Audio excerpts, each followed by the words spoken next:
what cloud computing is. So it is the on-demand delivery of computing services, and this includes service, storage, database, networking, software and application services, and other IT resources over the internet, otherwise known as the cloud.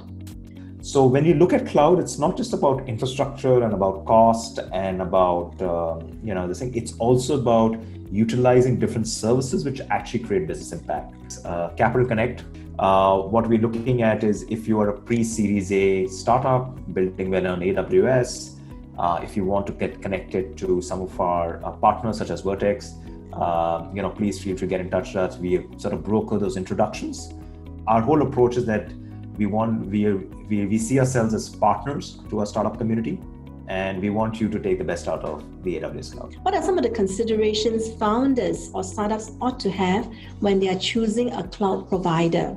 Like when we were thinking about choosing cloud, we wanted like the most reliable and the fastest one we can get. We wanted to get things working fast.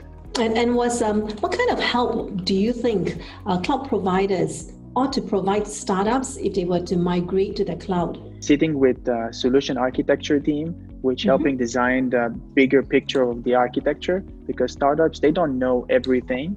They just need to know exactly or just enough to get their things up and running. A very large and growing partner ecosystem.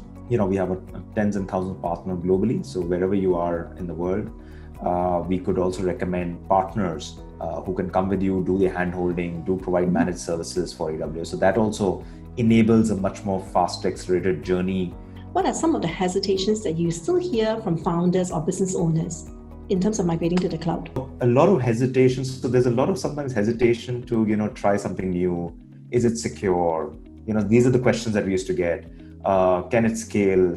How will I manage? And sometimes, to be frank, especially some of the large startups, we saw there's sometimes also management issue controls, right? So there's a feeling of in the cloud, if I go to the cloud, I lose control. How important is it to have a multi-cloud strategy? And why should companies consider having a multi-cloud strategy, or maybe they shouldn't? The story of multi-cloud is really all about more innovation.